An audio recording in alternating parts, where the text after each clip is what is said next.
और ऐसी क्या मजबूरी है? आपके पास पैसा नहीं है तो बताइए, चाय नहीं होती। तो आप सभी इतने बैठे हो, 4 दिन से लोग बेवकूफ क्यों हैं कि यहाँ धरना करेंगे? बताइए। लोग अपने संसाधन से अगर यहाँ धरना प्रोटेस्ट कर रहे हैं, 2023 में भी प्रोटेस्ट हुआ था। आज मैं सुबह सब साथियों से बात कर रहा था कि 23 में भी प्रोटेस्ट हुआ, आज 4 दिन से लोग क्यों लिए? मीडिया को स्टेटमेंट दे दीजिए, ऐसा हम कुछ नहीं कर रहे हैं। अगर आपके पास, सरकार के पास पैसा नहीं है तो सरकार बताए कि हमारे पास पैसा नहीं है। चंदा इकट्ठा करे गांव के लोग, 10-10 रुपए इकट्ठा किया जाए पब्लिक से, ऐसे तो वो सरकार को दिया जाए। जनता अपने संसाधन से बना देगी अस्पताल, आपके पास नहीं है तो टैक्स का पैसा लेना बंद कर दीजिए, हेल्थ का सरकार पब्लिक बना देगी मेडिकल कॉलेज। वास्तव न्यूज में स्वागत है आपका। मैं हूं सरदार। जयपुर शहर को दूर दूर राज्य से अब आ गए हैं अमूल्य निधि। अब वो प्रेस मीट भी कर चुके हैं, आंदोलन भी बैठ चुके हैं। आखिर इनको क्या जरूरत है? ये ना कर्नाटक के है और ना विजयपुर शहर के, ना कोई संबंध है। मगर ये एक संगठन में तो बना चुके हैं, मगर इसलिए ताकि लोगों के लिए लड़ ले और हक की लड़ाई लड़ने के लिए। अब यहाँ तो सरकारी मेडिकल कॉलेज के लिए कई दिनों से यहाँ पर एक आंदोलन चलने तो लग गया है, मगर इस आंदोलन पर अब लोगों का यही सोच है, क्या ये आंदोलन करने से विजयपुर शहर में सरकारी मेडिकल कॉलेज क्या हो जाएगा या फिर नहीं? क्या ये सब लोग जो बैठे हुए हैं, क्या ये कुछ आश्वासन देने के बाद क्या अपना टेंट उखाड़ लेकर क्या चले जाएंगे? अब तो लोगों का यही कहना है, अगर कुछ लीडर्स आकर अब कुछ इन आंदोलन करने वालों को कुछ पैसों की लालच दिखा दिए तो ये उठ कर चले जाएंगे, ये आंदोलन कभी नहीं करेंगे। तो अब यहाँ पर विजयपुर शहर में अब यही बातचीत होने लग गई है। कुछ लोगों का ये कहना है, ताकि यहाँ पर आंदोलन में आकर कुछ लोग बड़ी बड़ी भाषण करने लग गए हैं, ये कुछ लीडरों के गुलाम है और कुछ लोगों के तलवे चाटने वाले भी यहाँ पर है, ताकि उनके इशारों पर चलने वाले आज यहाँ पर बड़ी बड़ी भाषणें करने वाले भी कुछ लोग यहाँ पर है, ताकि इसलिए अपना भी पोस्टर आ जाए, अपना भी एक मीडिया में ताकि कुछ आ जाए, ये सोचकर यहाँ पर कुछ लोग आने लग गए हैं। और कुछ लोग सच्चे और ईमानदारी से लड़ने वाले भी यहाँ पर रात और दिन अपनी मेहनत लगाए हुए हैं, ताकि विजयपुर शहर में अब यही बातें होती रहती है, ताकि ये सिर्फ ना कोई बीजेपी संबंध है, ना कांग्रेस और ना कोई पक्ष को, ये गोर और गरीब के सपनों के लिए लड़ा जा रहा है ये लड़ाई।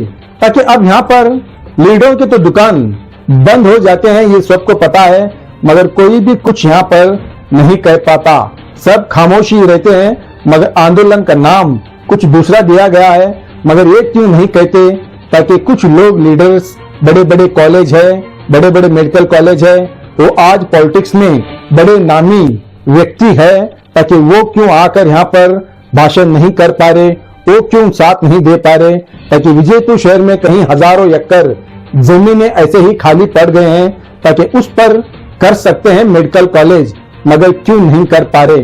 कुछ लोग कहते हैं 2023 में, 2013 में, 2014 में मैंने आवाज उठाई, मैंने खिलाफ आवाज उठाई, मगर बहुत सारे तो कह गए, मगर कॉलेज क्यों नहीं बन पा रहा? क्योंकि बड़े बड़े मेडिकल कॉलेज, बड़े बड़े कॉलेज और ना जाने स्कूल बहुत सारे पॉलिटिक्स लीडरों के ही है, मगर यहाँ पर गरीब नहीं पढ़ पाते, गरीब सीख नहीं पाते। ऐसे ऐसे कॉलेज पॉलिटिक्स लीडर खोल रखी है, एक धंधा बन गया है और कुछ भी नहीं है। मगर आज यहाँ पर इतने लोग आंदोलन पर बैठ गए हैं, ताकि वो अगर इस आंदोलन में कामयाब हो गए तो समझो विजयपुर शहर में इनका नाम इतिहास में लिखा गया है। मगर यहाँ पर कुछ लोग क्या बिक जाएंगे पॉलिटिक्स लीडरों के हाथ, क्या खरीदे जाएंगे, या फिर क्या ये आंदोलन कंटिन्यू कर कर क्या जीत जाएंगे?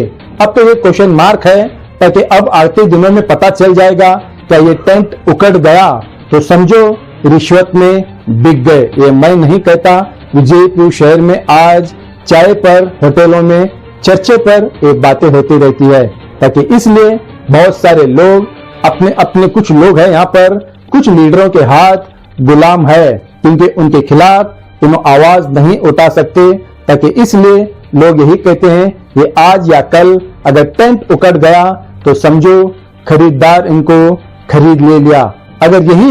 अगर कंटिन्यूस अगर ये आंदोलन चल गया तो समझो इतिहास में इनका नाम लिखा गया है। तो अब देखा जाएगा तो अगले एपिसोड में, तो ऐसे अभी तो आंदोलन चलता ही रहेगा है, मगर देखेंगे अगले क्या हो जाएगा, क्या ये सरकारी मेडिकल कॉलेज में कामयाब हो जाएंगे या नहीं। आइए देखेंगे एक रिपोर्ट में।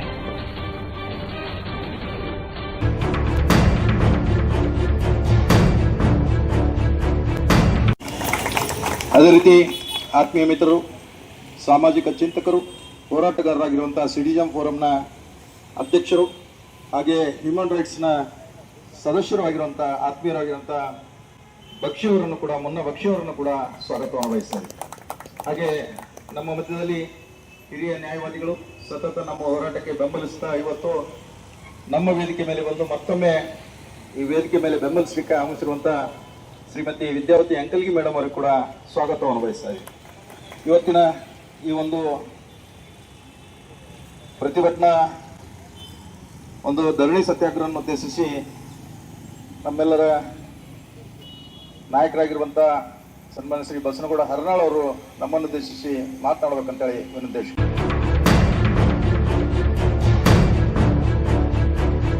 पीपीपी मॉडल के नाम पे डिस्ट्रिक्ट हॉस्पिटल को प्राइवेट को जो हैंडओवर कर रही है और वो बोल रही है कि यहाँ मेडिकल कॉलेज खुलेंगे पीपीपी मॉडल को, ये बिल्कुल गरीबों के खिलाफ है, जनता के खिलाफ है।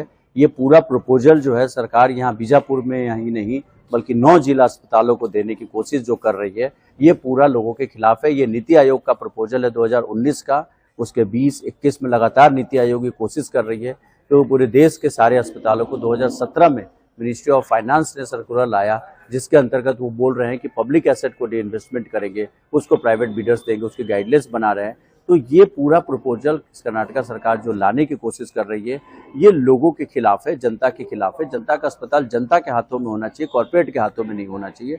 और कॉर्पोरेट को सरकार एक तरीके से बेच रही है, अस्पतालों को बेचना, मेडिकल एजुकेशन को बेचना, ये एक प्रोग्रेसिव सरकार की, ये वेलफेयर स्टेट की रिस्पॉन्सिबिलिटी से सरकार भाग रही है। आर्टिकल 21 और डायरेक्टिव प्रिंसिपल्स आर्टिकल 47, क्योंकि हेल्थ स्टेट सब्जेक्ट है, ये स्टेट की ड्यूटी है कि वो हेल्थ और मेडिकल एजुकेशन और एम्प्लॉयमेंट, ये जो बुनियादी चीज़ें हैं, ये जनता को प्रोवाइड करे जनता के पैसे से। तो रेदर देन सरकार को ये पैसे से हैंडओवर करने की जगह इसको रोकना चाहिए।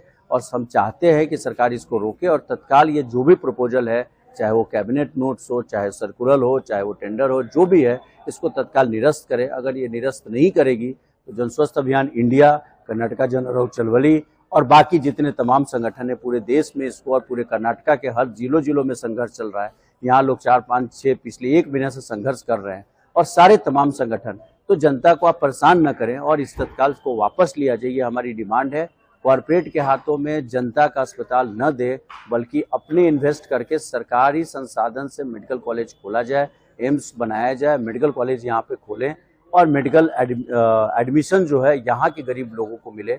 बच्चों के सपने को ना खत्म करे, गरीब बच्चों के डॉक्टर बनने के सपने को कर्नाटका सरकार ना खत्म करे, ये हम डिमांड करते हैं। और पूरे देश और दुनिया में कहीं भी ऐसे उदाहरण नहीं है कि निजीकरण से कोई फायदा हुआ है। पहले भी कर्नाटका में आरोग्य बंधु योजना थी जो सरकार ने दिया था, प्राइवेट्स को कुछ प्राथमिक स्वास्थ्य केंद्र देने की कोशिश की गई थी, वो फेल्ड हो चुकी है, पूरी दुनिया में फेल्ड हो चुकी है, पूरे देश में फेल्ड हो चुकी है।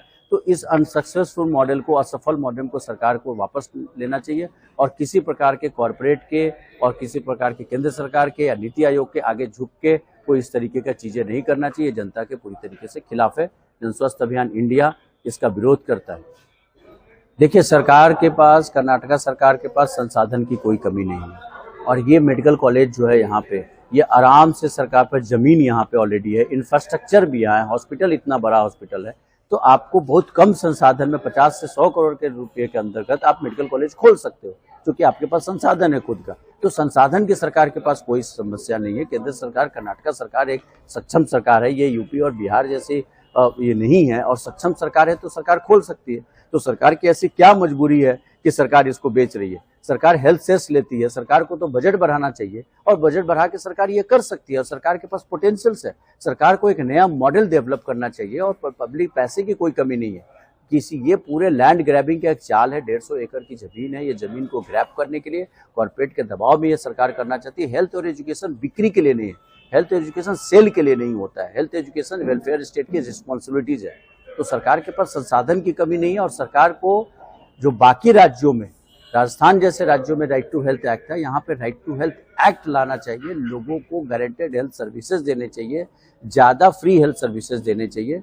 तो सरकार की मंशा में कहीं ना कहीं खोट आया है, और मुझे लगता है सरकार को इस पूरे संघर्ष से जो देश में चल रहा है कर्नाटका में, इससे सीखना चाहिए और तत्काल इसको वापस लेना चाहिए। ये इसलिए सरकार कर रही है कि प्राइवेट जो कॉरपोरेट है, कॉरपोरेट की नज़र पूरे देश के अस्पतालों पे, नीति आयोग की जो नज़र है, केंद्र सरकार की जो असफल योजना है, आयुष्मान भारत एक असफल योजना है, वैसे चीज़ों पे नज़र है। और सरकार किसी न किसी के तरह के दबाव में है, चाहे वो कॉरपोरेट के दबाव में है, चाहे केंद्र सरकार के दबाव में है।